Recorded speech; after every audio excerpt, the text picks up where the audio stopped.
بسم اللہ الرحمن الرحیم۔ آج ہم حضور صلی اللہ علیہ وسلم کی سیرت طیبہ کے بارے میں بات کرتے ہوئے اللہ تعالیٰ نے جو آپ کی حفاظت کا مکمل ذمہ لے رکھا ہے اس کے بارے میں تیسرا یہ حصہ ہے جو ہم بات کریں گے کہ جب قریش نے آپ صلی اللہ علیہ وسلم کو نعوذ باللہ من ذالک قتل کرنے کی دھمکی دی، بلکہ ایک رات وہ سارے مل کر آپ کے گھر کو انہوں نے گھیر لیا، تو اس کے باوجود آپ صلی اللہ علیہ وسلم انتہائی اطمینان کے ساتھ باہر تشریف لے گئے اور ان کے نزدیک سے گزر گئے، لیکن اللہ تعالیٰ نے کافروں کی آنکھوں کو آپ صلی اللہ علیہ وسلم کو دیکھنے سے عاجز کر دیا اور اللہ تعالیٰ نے ان کو ذلیل و رسوا کیا اور حضور صلی اللہ علیہ وسلم زندہ و سلامت وہاں سے نکل گئے۔ اسی طرح کے اور بھی بہت سے واقعات ہیں جس میں اللہ تعالیٰ نے آپ صلی اللہ علیہ وسلم کو دشمنوں کی نگاہوں سے، ان کی نظر سے غائب کر دیا اور آپ کی اس طرح سے حفاظت فرمائی۔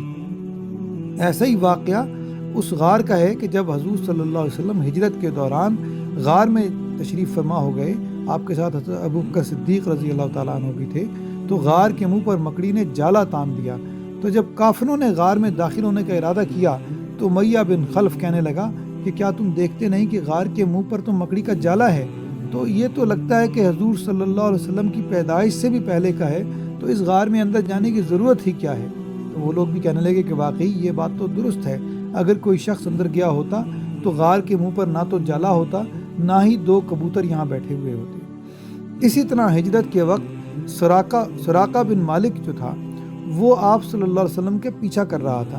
قریش نے آپ صلی اللہ علیہ وسلم کے پکڑنے والے کو 100 انعام دینے کا اعلان کیا ہوا تھا۔ جب اسے پتہ چلا کہ وہ آپ کے پیچھے پیچھے اس راستے پہ چل دیا کہ کسی طرح آپ صلی اللہ علیہ وسلم کو نعوذ باللہ پکڑ کر وہ انعام حاصل کر سکے۔ جب وہ گھوڑے پر سوار ہو کے آپ کے نزدیک پہنچا تو حضور صلی اللہ علیہ وسلم کی دعا سے گھوڑے کی ٹانگیں زمین میں دھس گئیں۔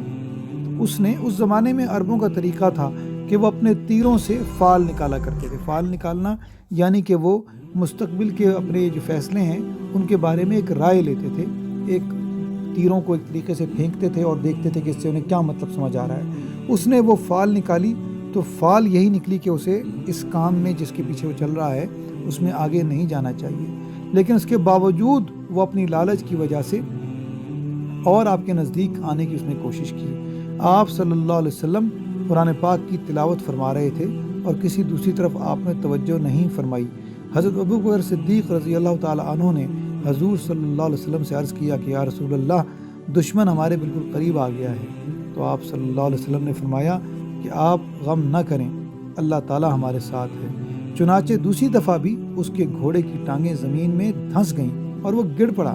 اس نے اپنے گھوڑے کو خوب کھینچا، ڈانٹا، لیکن اس کے گھوڑے کی ٹانگیں جو تھیں وہ دھنسی رہیں اور اسے یہ یقین ہو گیا کہ وہ اس طرح سے حضور صلی اللہ علیہ وسلم کا پیچھا نہیں کر سکتا، تو مجبوراً وہ حضور صلی اللہ علیہ وسلم کی خدمت میں آپ صلی اللہ علیہ وسلم کی امان کا اس نے طلبگار ہوا، یعنی آپ صلی اللہ علیہ وسلم سے معافی مانگی اور آپ صلی اللہ علیہ وسلم نے اسے تحریری طور پر ایک امن نامہ یا معافی نامہ عطا فرما دیا۔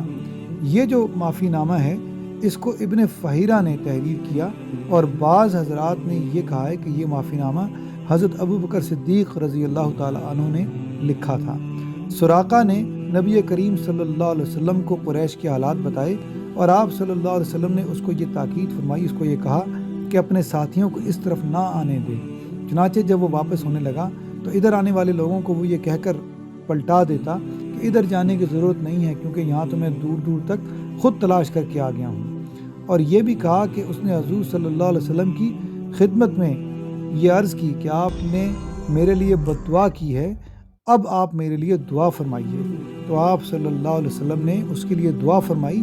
جیسے ہی دعا فرمائی تو جو گھوڑا اس کا زمین میں دھنسا ہوا تھا وہ زمین نے اس کو چھوڑ دیا۔ تو اس وقت سراقہ جو تھا اس کے دل میں حضور صلی اللہ علیہ وسلم کی سچائی واضح ہو گئی۔ اور اسی طرح ہجرت میں سے ایک واقعہ یہ بھی ہے کہ ایک چرواہے نے آپ صلی اللہ علیہ وسلم کو دیکھ لیا تھا، تو جب وہ قریش کو یہ خبر پہنچانے کے لیے مکہ کی طرف دوڑا اور جب وہاں شہر میں داخل ہوا تو اس کے دل کی کچھ ایسی حالت ہو گئی کہ اسے یہ بھی یاد نہیں رہا کہ وہ وہاں آیا کیوں تھا۔ چنانچہ وہ اسی طرح ادھر پھر آ کر واپس اپنے بکریوں کے ریوڑ کی طرف چلا گیا۔ جزا اللہ عنا سیدنا محمد ما هو اہلہ۔ صلی اللہ علیہ وسلم۔